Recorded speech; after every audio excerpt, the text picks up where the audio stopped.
दो व्यक्ति, एक विश्वास और एक मिशन। शिशुनवजीवनस्य दाता प्रेमस्वरूपः शान्तिप्रदाता तमुपास्महे हृदयेन सदा जीवनमार्गे सनः प्रकाशः। मेरे प्रिय भाइयों और बहनों, आज हम किसी सामान्य पर्व को नहीं मना रहे हैं। आज हम उस नींव को स्मरण कर रहे हैं जिस पर मसीह ने अपनी कलीसिया खड़ी की। हम दो महान संतों को याद करते हैं, संत पेत्रुस और संत पौलुस। एक चट्टान, एक योद्धा, एक मछुआरा और एक धर्मशास्त्री। इन दोनों के जीवन अलग अलग थे, सोच अलग, पृष्ठभूमि अलग, मार्ग अलग, लेकिन मंजिल एक, यीशु मसीह। संत पेत्रुस जो गिरा लेकिन उठा। पेत्रुस भावुक था, जल्दी बोलने वाला इंसान, जल्दबाजी करने वाला। उसने यीशु से कहा था, मैं आपके लिए प्राण भी दे दूंगा, लेकिन कुछ ही घंटों में 3 बार उसे इनकार कर दिया। फिर भी यीशु ने उसे ठुकराया नहीं, बल्कि कहा, तू पेत्रुस है और मैं इस चट्टान पर अपनी कलीसिया बनाऊंगा। क्या आप सोच सकते हैं, यीशु ने कलीसिया की नींव एक ऐसी व्यक्ति पर रखी जो असफल हुआ था। क्यों? क्योंकि वह व्यक्ति टूटने के बाद भी प्रेम में खड़ा हुआ।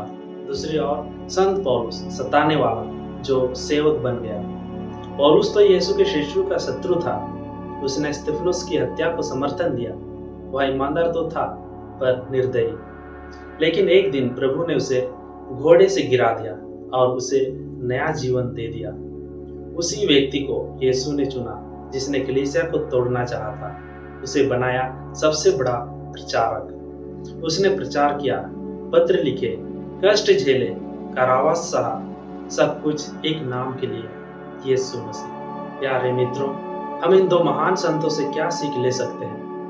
यदि पेत्रुस और पौलुस जैसे लोग अगर आज हमारे बीच होते तो शायद चर्च के सबसे पीछे बैठते, गर्व नहीं, विनम्रता के साथ।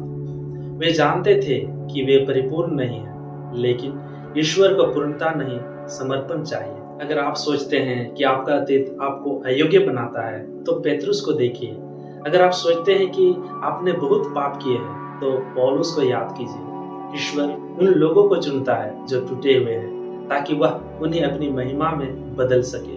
प्यारे मित्रों, हम यहाँ एकता में सामर्थ्य पाते हैं। पेत्रुस और पौलुस में मतभेद जरूर थे, विचारों में टकराव था, लेकिन दोनों ने एक ही यीशु को जाना, एक ही सुसमाचार को अपनाया और एक ही आत्मा में सेवा की। आज जब संसार धर्म, जाति, राजनीति और विचारधाराओं में बांटा है, तो हम इन दो संतों को जरूर याद करते हैं। वे सिखाते हैं कलीसिया एकरूपता पर नहीं, एकता पर बनी है। संत पौलुस कहते हैं, मैंने उत्तम युद्ध लड़ा है, दौड़ पूरी की है, विश्वास बनाए रखा है। क्या हम भी कह सकते हैं कि हमने विश्वास की लड़ाई लड़ी है? या हम केवल तब तक विश्वास रखते हैं जब तक जीवन सहज है? पेत्रुस और पौलुस ने अपने विश्वास के लिए रक्त बहाया, और हम अपने आराम, अपने अहंकार और अपने पाप को त्याग कर यीशु के लिए खड़े हो सकते हैं?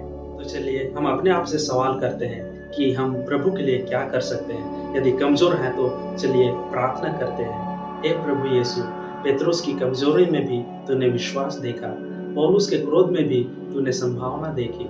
हमें भी ऐसा ही विश्वास दे, जो असफलता से ना डरे, जो पाप से मुक्त हो, जो तुझे जानने, तुझसे प्रेम करने और तेरे लिए मरने को तैयार हो। संत पेत्रुस और संत पौलुस हमारे लिए प्रार्थना कीजिए। आमीन।